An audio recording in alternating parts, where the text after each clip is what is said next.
Hey, what's up to everybody out there? Welcome to another edition of the Roundtable Talk.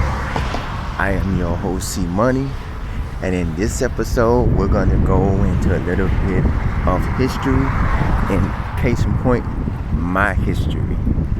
Right now, we're at the corner of Northwest 151st Street and 32nd Avenue, which is in the middle of two cities, one of them a historical city and another one a city that was too not long built.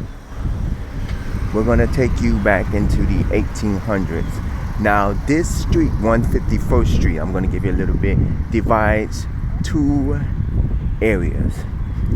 Over here to the south of me is the great city of Opa-locka, which was created back in the 1800s, and they get their name from the Arabians because it has an Arabian theme. Most of the houses you'll probably see in part 2 has an Arabian theme to it. And over here to the north of us, before 2003, was called Unincorporated Day. Now because of that, residents that was in this area still was considered by address Opa-locka. But I lived in this area as well. That's another part of it. But as you can see that it was called Opa-locka, but it was in the books it was Unincorporated Day. But if you did your address, or if you wanted address, you did Opa-locka, because the zip code for this area was the same as the Opa-locka area zip code. Now they considered this part of the area Opa-locka, but it was known as Unincorporated Day. And until 2002, anything north of 151st Street was Unincorporated Day. There was 3 areas that was considered Unincorporated Day. One, which is everybody known, is the city of which everybody known is called Carol City. There was another area called the Norland/Norwood area, and also an area called Bunch Park. Now, that was anything that was north of a canal that we're probably going to take a walk to, because north of the canal you ran into, like, this area is 151st Street. Then from 151st Street to about 154th Terrace, when you go past the canal, you ran into Bunch Park. And then as you go further up, Bunch Park sits along a canal all the way to 167th Street, which is the Palmetto Expressway. When you pass the Palmetto Expressway going north, you entered into a neighborhood called Carol City. It wasn't the name of the city, it was just the name of the neighborhood called Carol City, and that's where it was. And you entered into there, and Bunch and Norwood/Norland area was on the eastern side of the Unincorporated Day. Now back in 2002, a lady and this is where history comes in. Back in 2002, a lady named Shirley Gibson, who was a resident of the Carol City area, decided that they need to build a city which, granted most of the area. And she fought, probably even before 2002, probably for years before that, but back in 2002, as I go back, and then in 2003, the city of Miami Gardens was created. The city of Miami Gardens now consists from 151st Street Northwest, which is the street that we were just on, all the way to County Line Road as far north to 15th Street. And from the eastern side, it goes from 57th Avenue on the west as far as east of I-95. And Shirley Gibson was the first mayor of the city of Miami Gardens, because she was the one that fought to have the city named, because at one point it was only Incorporated Dade, and people used to call it Carol City. And Carol City wasn't an actual city; it was a neighborhood, just like Liberty City and Overtown are neighborhoods in the city of Miami. And she was one of the first people to actually first mayors of the city of Miami Gardens. And this area is now considered Miami Gardens, even though there people probably still get their mail as Opa-locka, but it's now considered the city of Miami Gardens. Here is a house, and I'm going to take you. This is the house this is the second house that I grew up in. This is the house I grew up in till about 2004. So I was here in Miami Gardens for about a year before I actually vacated this home. I was in my early 20s, and this is the home where I lived at, and it's about the same. It's just the painting and everything and the trees and a lot of the stuff, the area is. Well, this is the neighborhood that I actually grew up in. We're gonna go by the canal where I told you that sits in the area. Back to this. This is going to be a two-part, because we're also going to take a walk through the city of Opa-locka as well too. And back to this. Yes, Shirley Gibson was the first mayor, because she was the one that fought to get the city of Miami Gardens created, because it is one of the largest cities in the Miami-Dade County area. Because remember, it sits from 151st Street from the south as far north as 215th Street, which is County Line Road, and from the western part from Northwest 57th Avenue all the way to I-95 on the east. And they have the northwest and the northeast section as well. So this is a bit of a stretch for this area. Yes, that house that we just seen, that was the second home I lived in. I lived in there, and preferably my late 80s into the 90s and well into 2000s. There was another home that's around the corner that I lived in when I was in my earlier stages, from my baby years until probably halfway of my early 5-6 years old, probably, or so as well. So we're going to take a turn here. This is 154th Terrace. This is the terrace this is the street I was telling you about that probably ends where Bunch Park begins, or we're going to show you that in a minute. I haven't been in this area in quite some time. I do have an aunt that stays around the corner in the area, so it's kind of cool.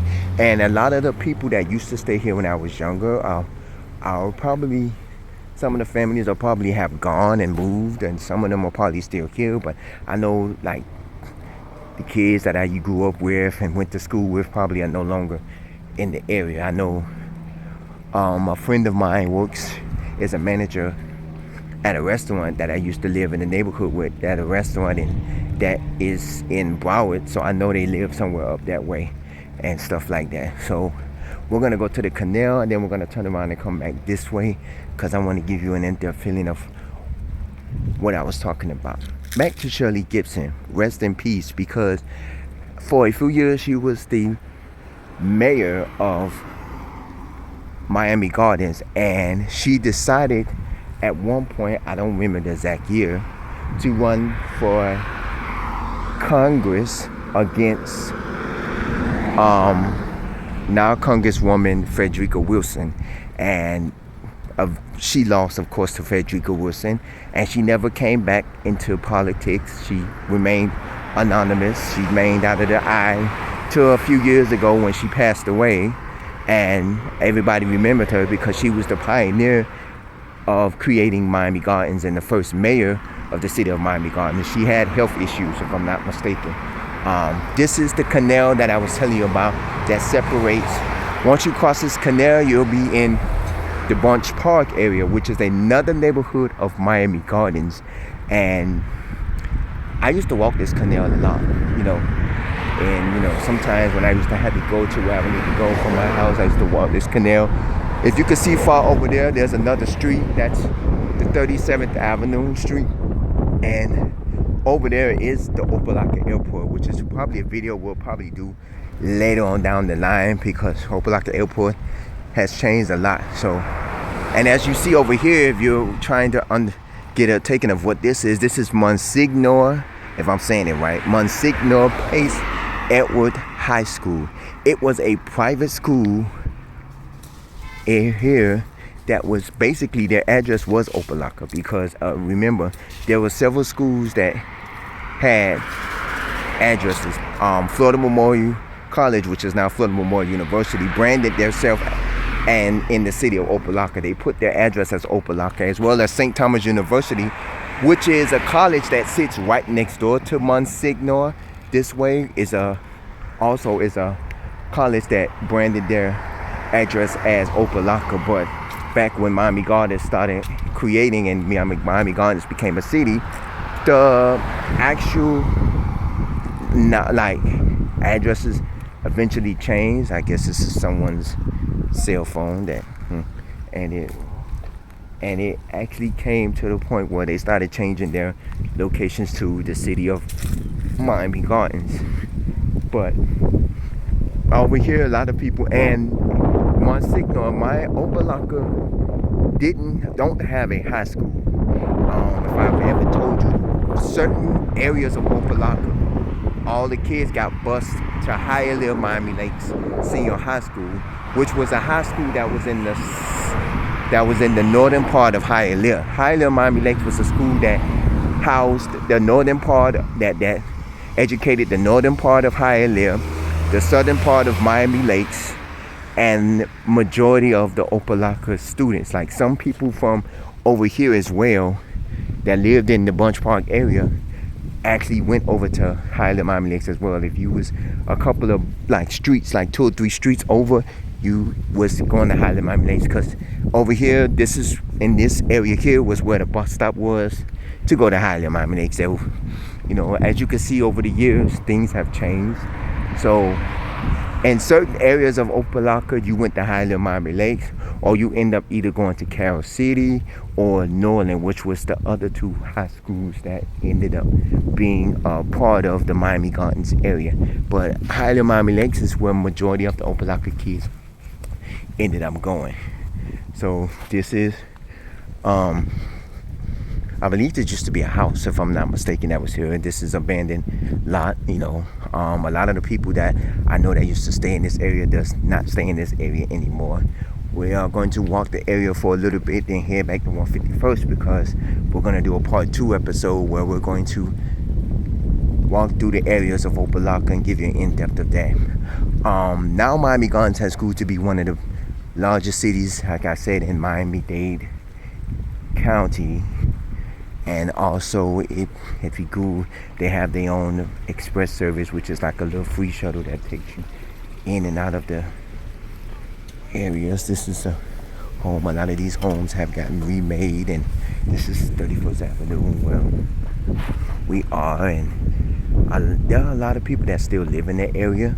So it is, unique to see that some of the people who lived here in the 90s are still living in this area. You have some people that have left the area, their kids grew up and they couldn't, like me, like my mom, eventually she left out of the area because of, my mom was getting sick at the time when we was in, and she was heading for retirement, and she couldn't, really keep up with trying to be, sick, and also trying to, maintain the house as a single parent. So, eventually she sold the house, and she eventually had to give up everything. Now, I'm just going to walk down this street, and then we're going to walk down, and this is a street that goes down there. There's some of the houses that still look the same. Some of them are, houses have been remade and remodeled, but at the same time, you have to look at it as if, over years and over time, you don't have a lot of places that, a lot of areas that, they're going to still look the same. I see some houses still may look, I haven't seen anybody from that I've known that stays in, that still lives here. I know a lot of the people that I know that used to live in the area, they have gone, and I've seen them in other areas and stuff like that. So this is something. But back to Miami Gardens. Yes, Miami Gardens had three neighborhoods. They had the Carol City neighborhood, which is one of the biggest neighborhoods that sits in Miami Gardens. They had the Norland/Norwood area, and they also had the Bunch Park area. And all three of them is now branded under Miami Gardens. But most people still call it Carol City. But if you do go to the area of, like if the news or anything, the news will report it as Miami Gardens. Not too many people will report it as Carol City anymore. But, it's us historians and us people that lived in the area, we branded as, okay, this is Carol City. This is, stuff like that. But sometimes I do say Miami Gardens as well. They have their own council, they have their own people, and they have, things.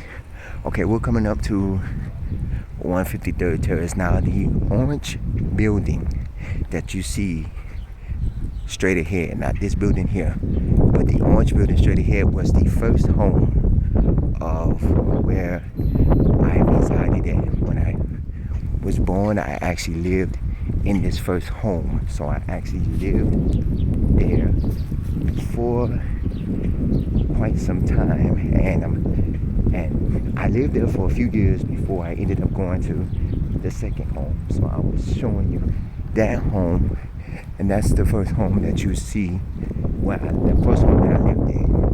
And now we're gonna walk down here.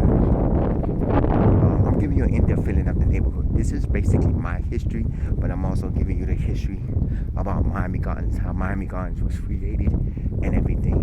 And of course, it was created, through one person and everything.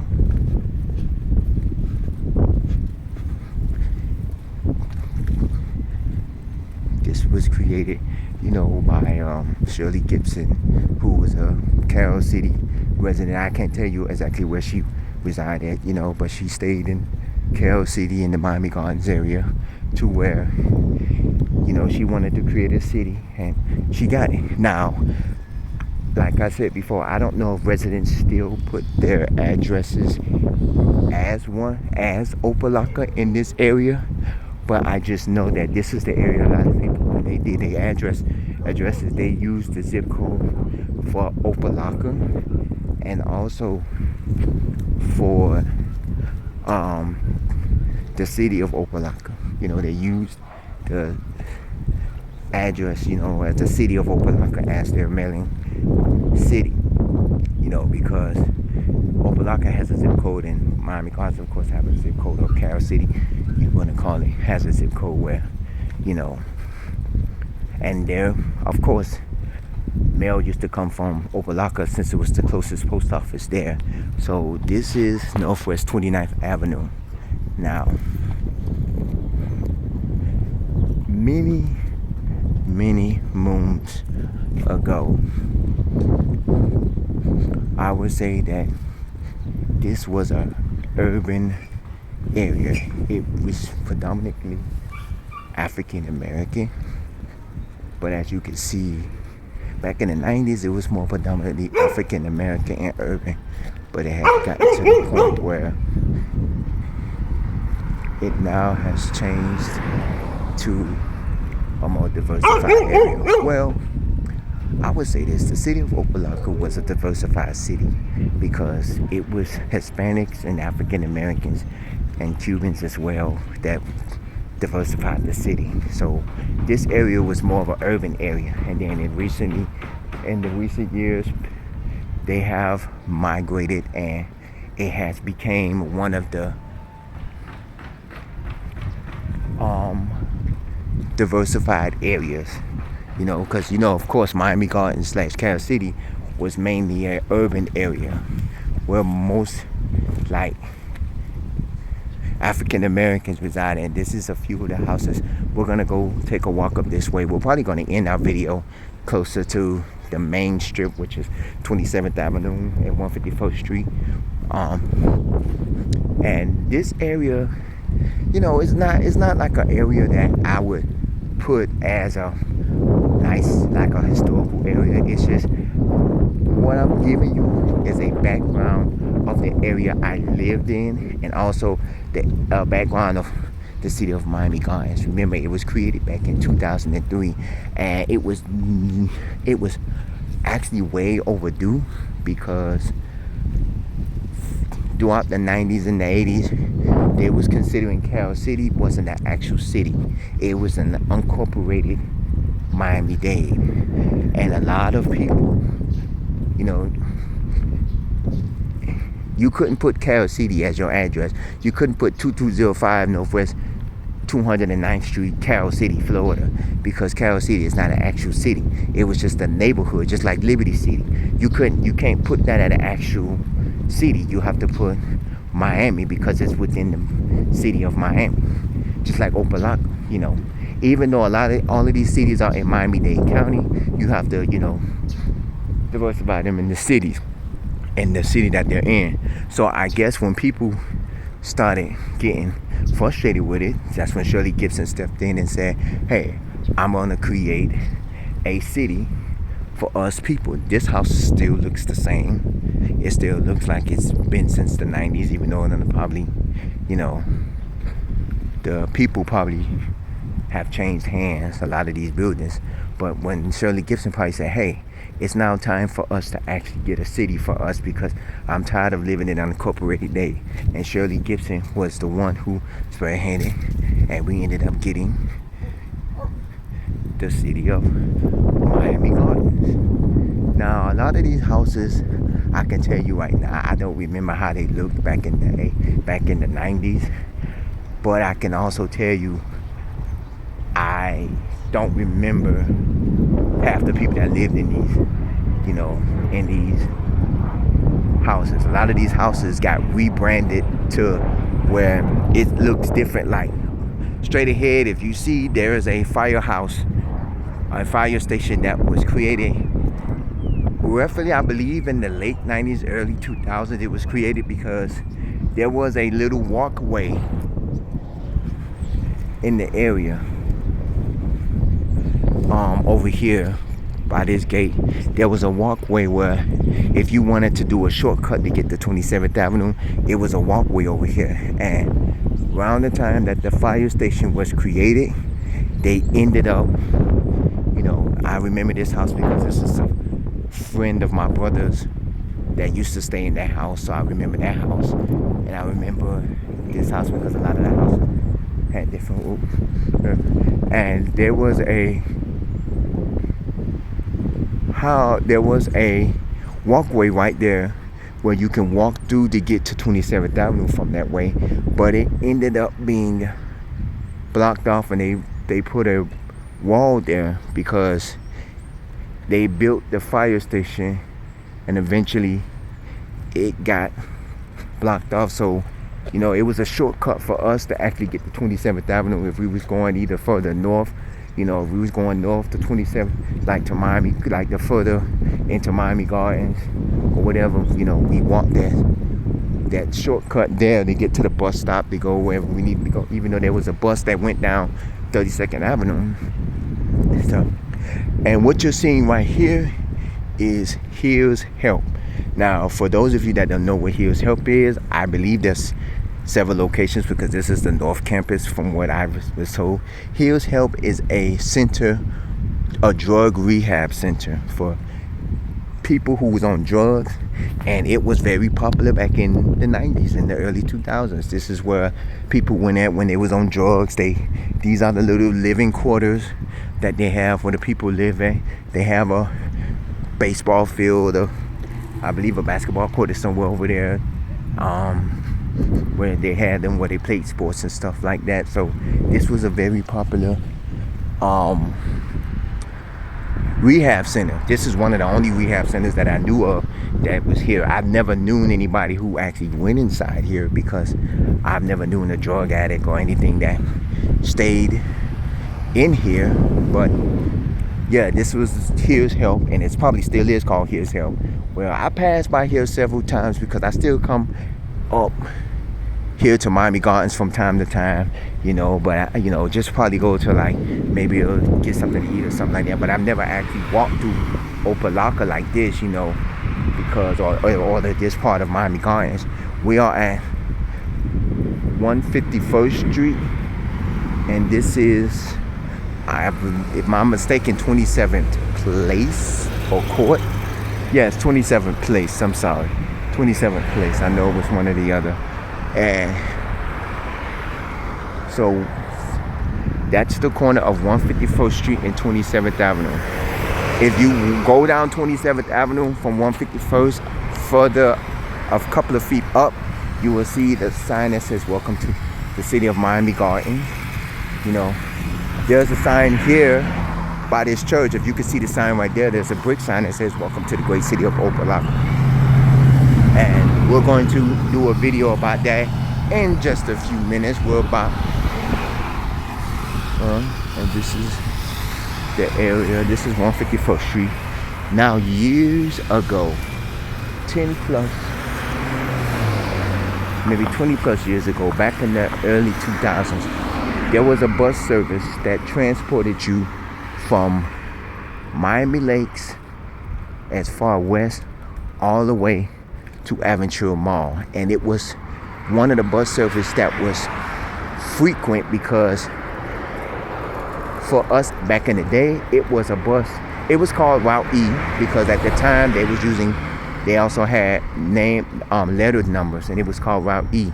It was a bus that on the weekdays it took you from Miami Lakes all the way to Aventura Mall. And for most of us, it was convenient because when we missed the school bus, or we had to stay after school, or we left early, we would have to walk from Hialeah Miami Lakes to the bus E to jump on the bus to come here to Opa-locka, because it went through certain parts of Opa-locka. It stopped at the Tri-Rail station, which you'll probably see in part 2 video if we get to it.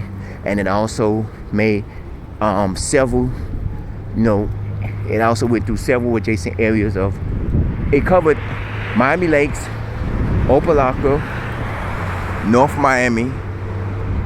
Miami Beach, Sunny Isles Beach, and Aventura, the city of Aventura as well. But about 20 years ago, about 20 plus years ago, Miami-Dade Transit, which is now called Miami-Dade Transit, did an overall change.